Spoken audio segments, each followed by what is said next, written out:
घना जंगल, एक झोपड़ी में मैं अंदर जाता हूँ। अजीब सा सन्नाटा, गहरा सन्नाटा, सिर्फ मेरे चलने की आवाज़ ही आ रही। झोपड़ी 10 बाई 12 की थी। ऊपर की तब टीन था। टीन के ऊपर जो है कुछ घास फूस, पेड़ पौधे, पेड़ों के पत्ते वगैरह लगा दिए गए थे, जिससे लगे ना कि यह झोपड़ी है। चारों तरफ से घास के खरपतवार से ढका हुआ, सिर्फ लग रहा था कि कुछ है। मैं उसके अंदर पहुंचा। झोपड़ी के अंदर नरमुंड, चारों तरफ करीब 3 नरमुंड थे जिन पर सिंदूर का टीका लगा था, और उसके सामने एक काले रंग की कंबल पड़ा था। कुछ काले कपड़े भी पड़े थे। एक दीपक जल रहा था। लगता है कि झोपड़ी में जो रहने वाला था, कपालिक, तांत्रिक या घोड़ी जो भी हो, वो इस समय नहीं है। मुझको तलाश थी एक ऐसे कपड़े की जिसमें हल्दी लगे हुए हो। अरे ये क्या, हल्दी वाले कपड़े रखे। हल्दी वाले कपड़े तो एक नरमुंड के नीचे रखा था। उसके सामने 2 हड्डियाँ रखी थी, हाथ की हड्डियाँ। और जो है बिल्कुल गहरा सन्नाटा। थोड़ी देर में मुझको लगा कि कोई झोपड़ी, क्योंकि उसके पैरों की आवाज़ आ रही थी सूखे पत्तों पर चलने की।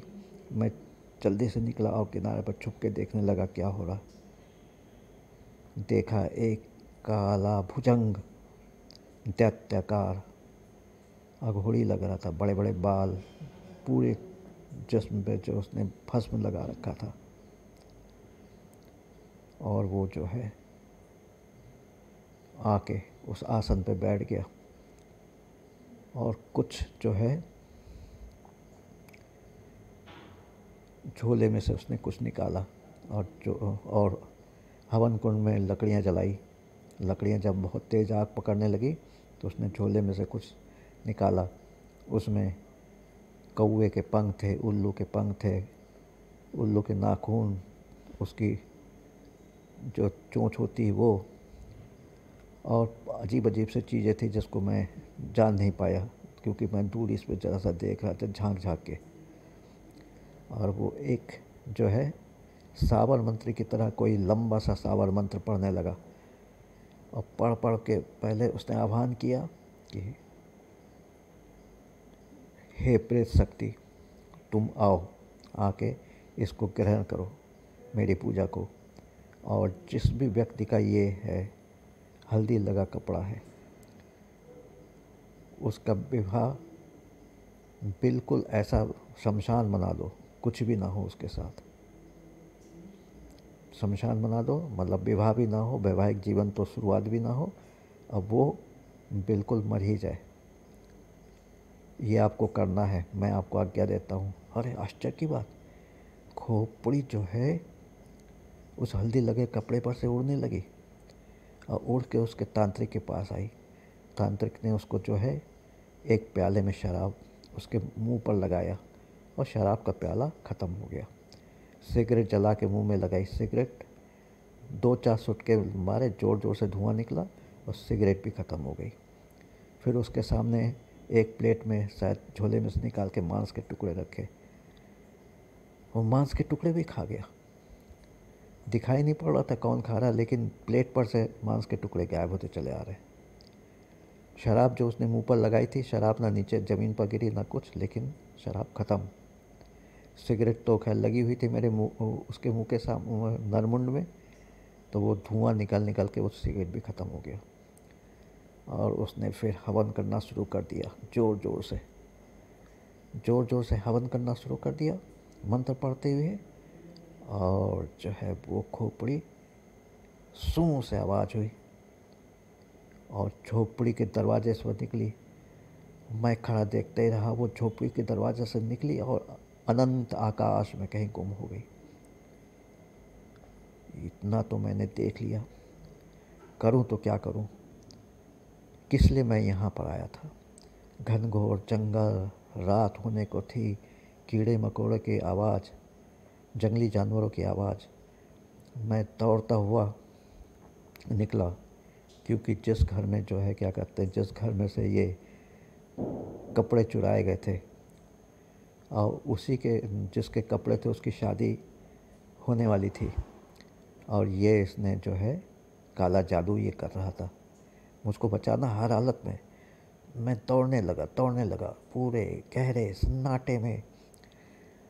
अजय, ऐसा लगा कभी कभी कि जो है कोई मेरा रास्ता रोक रहा है। हाथ के स्पर्श को मैंने महसूस किया, लेकिन आसपास कोई नहीं था। मैं दौड़ता दौड़ता गया। वहाँ मेरा साथी जो मुझको यहाँ तक लाया था, रोड के ऊपर अपनी बाइक लेके खड़ा था। मैंने कहा जल्दी चलो, उसकी जान खतरे में है। उसने बाइक को दौड़ा दिया। रात का समय करीब, मैंने घड़ी में देखा 9 बज रहा था। मुझको हर हालत में जो है क्या कहते हैं पहुंचना था 1 घंटे के अंदर अंदर, जिससे उसकी जान बचाई जा सके। और बाइक तेज़ रफ्तार से चलते चलते जहाँ मैं जाना चाहता था गंतव्य में पहुँच गई। मैंने बिल्कुल बदहवास होकर गेट का दरवाज़ा खोला। खोलते ही अंदर गया, लेकिन मेरा प्रयास सफल नहीं हुआ। उस घर में भयंकर रूप से आग लग गई थी। इतनी भयंकर रूप से आग लगी कि जैसे सिलेंडर फटा हो, उतनी देर में 2-3 सिलेंडर और फट गए। और आग बड़ी भयंकर, लोहे के जो दरवाजे लगे थे घर में वो तो पिघल पिघल के गिरने लगे, और आग जो है पूरा घर को उसने लेप लिया। मैंने कहा अब कुछ नहीं हो सकता, जो मुझको ले गया। उस काले जादू वाले ने अपना कमाल दिखा दिया, पूरा घर। और ये मैं क्यों कर रहा था, कहाँ आया था? एक मेरे ही जान पहचान के थे जिनकी शादी होने वाली थी, और आज उनकी बारात उठने वाली थी। बारात रात के 10 बजे उठती, और बस सब आ गई थी। मेहमान एकत्र हो गए थे। तो मैंने मुझको पता चला किसी तरीके से कि उस जंगल में उसके कपड़े चुरा के ले जाए गए हैं और वहाँ पर काला जादू हो रहा है। मैंने सब अपनी आंखों से देखा, लेकिन दुर्भाग्य कि मैं टाइम पे पहुँच नहीं पाया, क्योंकि बहुत दूर का रास्ता। शायद मैं यदि 10 मिनट पहले पहुँचता पूरे परिवार को बचा लेता। फिर किसी ने बाहर, जितने भी बस में जितने भी कुछ बैठे हुए थे बाराती, बैंड वाले बाहर खड़े इंतजार कर रहे थे दूल्हे का, लेकिन आग देख के सब दूर भाग गए। बस वाला भी अपना बस को लेके बहुत दूर निकल गया, कि उसके बस को कोई वो ना हो। उसी में से किसी ने पुलिस को फ़ोन कर दिया। थोड़ी देर में घनघनाती हुई पुलिस सायरन बजाती हुई आ गई। साथ साथ जो है फायर ब्रिगेड भी आ गए, और फायर ब्रिगेड ने अपना पानी फेंकना शुरू कर दिया। और उसी में से फायरमैन निकले। उन्होंने एक फायर प्रूफ शायद ड्रेस पहन रखा था। अंदर की तरफ जाने की कोशिश, लेकिन बहुत भयंकर आग लगी थी। किसी तरह से वो अंदर गए, आग बुझाई। अब धीरे धीरे अंदर पूरे क्या कहते हैं, एक एक करके कम से कम 30 लोगों को निकाला गया। उसमें से कुछ महिलाएं थी, बच्चे भी थे। सब जले, सबके कपड़े जले। अंदर तो बिल्कुल शमशान, काला पूरा पड़ गया सारा सामान। और दूल्हा एक किनारे पर पड़ा था। शेरवानी जल चुकी थी, थोड़ी बहुत बची थी। जूते मोजे पहने थे। पुलिस वालों ने उसे बाहर निकाला और ज़मीन पर रखा, और जैसे उसके शेरवानी अलग की, पूरी चमड़ी निकल गई। उसके जूते जो हैं जल गए थे। उसके मोजे उतारे गए तो मोजों के साथ साथ पूरा जो है चमड़ी, मांस, गला हुआ मांस भी निकल गया। महिलाओं की हालत अजीब थी, कुछ तड़प रही थी, कुछ चिल्ला रही थी। जल्दी से एम्बुलेंस और लोग बाग अपनी अपनी गाड़ियों में जो बारात में शामिल आए थे लेके पास के अस्पताल भागने लगे। तो उस अघोड़ी बाबा ने अपना काम कर ही दिया।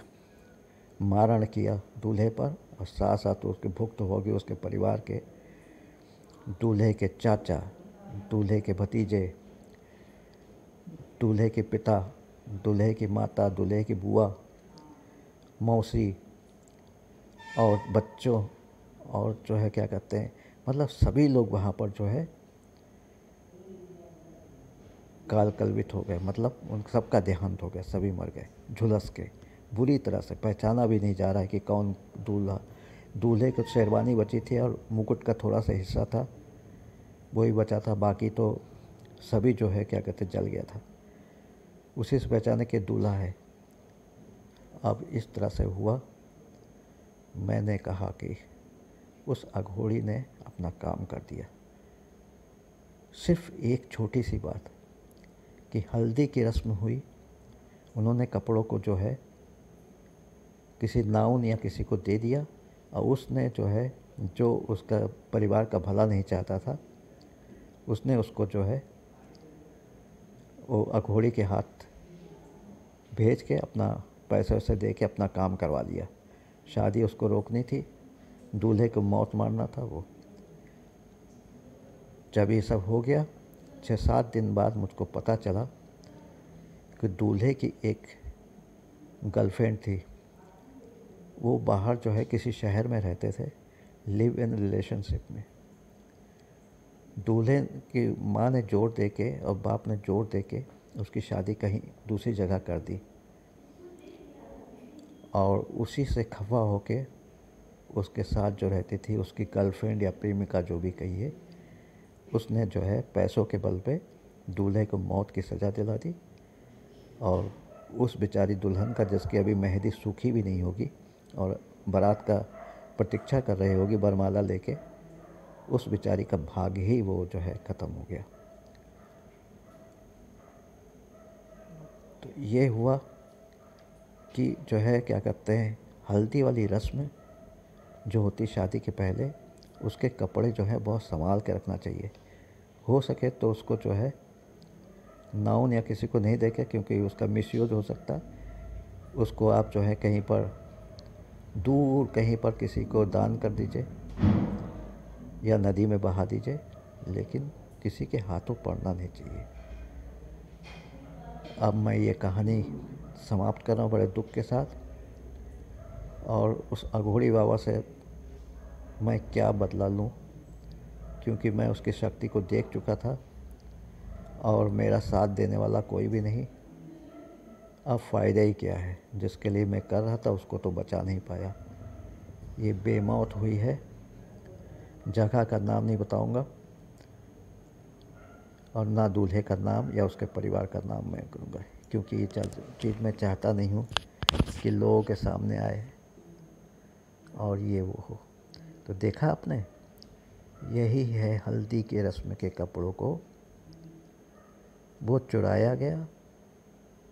उस लड़की ने जो उसके साथ रह रही थी, उसको तरस भी नहीं आया, उसने उस अघोरी को दे दिया, अघोरी को पैसे दिए, अघोरी ने अपना काम कर दिया। वो जंगल में इसलिए छुप के रहता है कि लोगों को, आम आदमियों को पता न चले, और उसकी साधना और उसके जो है ये सब कुकर्म का किसी को भी पता न चले। और मैं ऐसे कार्य की बहुत ही निंदा करता हूँ। इसी के साथ मैं वीडियो को ऑफ कर रहा हूँ। नमस्कार, जय हिंद, जय भारत। आगामी वीडियो में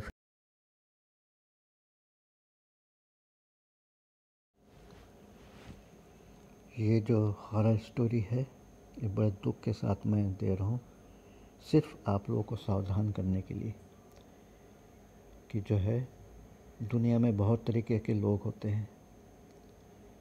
ऐसे ही जो है उत्तर प्रदेश का एक कस्बा ही कहेंगे, जहाँ पर मैं शादी में इनवाइटेड था,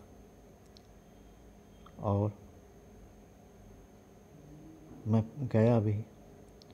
मुझको अचानक पता चला कि बारात उठने के कम से कम 2 घंटा पहले कि जो है दूल्हे का जो हल्दी की रस्म सुबह हुई थी, वो कपड़े गायब हो गए। मेरा माथा ठनका। मैंने अपनी तरीके से अपने तंत्र मंत्र की साधना से पता लगाया कि कहाँ पर वो कपड़े जा सकते हैं, किसने ऐसा किया है। और मैं जो हूँ, एक मोटरसाइकिल वाले को मैंने कहा कि मुझको ले चलो। पास में एक जंगल है, तुम सड़क पर खड़े रहना, मैं अपना काम निपटा के आऊँगा और तुम हमारी प्रतीक्षा करना। फिर जो है हमको हर हालत में 10 बजे से पहले यहाँ पर लौटना है, जिससे किसी अनहोनी की मैं जो हूँ उसको रोक सकूँ। अब यही हुआ ना